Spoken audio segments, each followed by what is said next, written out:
రాబోయే రోజుల్లో ఎగ్జామ్స్ రాయబోతున్న స్టూడెంట్స్కి ఉపయోగపడే విధానంలో స్టడీ మేనేజ్మెంట్ టిప్స్ని ఒకసారి చూద్దాము. హలో అందరికీ నమస్కారం. నా పేరు కళ్యాణ్ దత్ మేడిశెట్టి. ఈ ఛానల్లో మీరు ఇంటర్నేషనల్ అఫైర్స్ మరియు కెరీర్ గైడెన్స్ సంబంధించిన వీడియోస్ని చూడవచ్చు. ఫస్ట్ అండ్ ఫార్మోస్ట్గా smart planning and time management నేర్చుకోండి. ఒక స్టడీ షెడ్యూల్ వేసుకోండి. ఈ షెడ్యూల్లో ముఖ్యంగా సబ్జెక్ట్స్ని డివైడ్ చేసుకోండి. స్ట్రాంగ్ సబ్జెక్ట్స్, వీక్ సబ్జెక్ట్స్ అని డివైడ్ చేసుకుని వీక్ సబ్జెక్ట్స్కి ఫోకస్ ఇస్తూనే స్ట్రాంగ్ సబ్జెక్ట్స్ని రివైజ్ చేసుకోండి. లాస్ట్ మినిట్లో మనం చదువుకుందామనే ఆలోచన మర్చిపోండి పూర్తిగా. అలాగే యాక్టివ్ లెర్నింగ్ మోడ్ అని ఒకటి ఉంటుంది.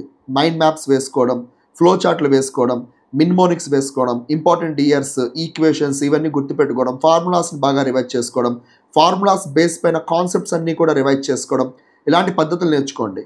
ప్రాక్టీస్ మరియు మాక్ టెస్టులు రాసుంటారు కాబట్టి ఆ క్వశ్చన్ పేపర్స్తో పాటుగా ఆన్సర్ పేపర్స్ని కూడా అనలైజ్ చేసుకోవడం అనేది నేర్చుకోండి. అలాగే మీరు స్ట్రాంగ్గా ఉన్న సబ్జెక్ట్స్ని వేరే వాళ్ళకి చెప్పడం ద్వారా మీరు బెటర్ అండర్స్టాండింగ్తో పాటుగా రిటెన్షన్ కెపాసిటీ పెంచుకుంటూ వెళ్తారు. ఈ రిటెన్షన్ కెపాసిటీ ఉండడం వల్ల మెమరీ బాగా మీకు ఎక్కువగా సబ్జెక్ట్ విషయాలపైన కమాండ్ వచ్చేలా చేస్తుంది. హెల్తీగా ఉండండి, వాటర్ బాగా తాగండి, 6 to 8 hours పడుకోండి.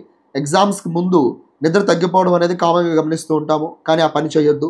మ్యాక్సిమం కూడా 6 to 8 hours పడుకోండి. మంచి ఫుడ్, ముఖ్యంగా ఫ్రూట్స్ కానీ, నట్స్ కానీ, ప్రోటీన్ రిచ్ ఫుడ్ కానీ తీసుకుంటూ ఉండండి. ఎక్సర్సైజ్ చేయండి లేదా మెడిటేషన్ చేసుకోండి. ఎగ్జామ్ యాంగ్జైటీని పక్కన పెట్టడం కోసం బ్రీతింగ్ ఎక్సర్సైజ్ని, అలాగే నెగిటివ్ థింకింగ్ పక్కన పెట్టండి. అంటే ముఖ్యంగా నేను చేయలేనేమో, నాకు గుర్తుండదేమో అనే ఆలోచన పక్కన పెట్టేసుకుని నేను చేయగలను, నేను సాధించగలను, ఐ కెన్ డూ ఇట్ అనే పాజిటివ్ యాటిట్యూడ్ డెవలప్ చేసుకోండి. పేరెంట్స్తో పాటుగా టీచర్స్ని, అలాగే మంచి ఫ్రెండ్స్తో కూడా మాట్లాడుతూ పాజిటివ్ అట్మాస్ఫియర్ క్రియేట్ చేసుకోండి. సాధ్యమైనంత వరకు సోషల్ మీడియాని, ఫోన్ యూజ్ని తగ్గించుకోండి. అలాగే టాక్సిక్ అట్మాస్ఫియర్, ముఖ్యంగా మన వల్ల కాదులే, మనం చదవద్దులే అనుకున్న ఫ్రెండ్స్ కూడా దూరంగా ఉండండి. కంపారిజన్ నేర్చుకోవద్దు. సపోర్ట్ సిస్టమ్ బాగా తీసుకోండి. హ్యాపీగా ఎగ్జామ్స్ రాయండి. I wish you all the best. Thank you and జై హింద్.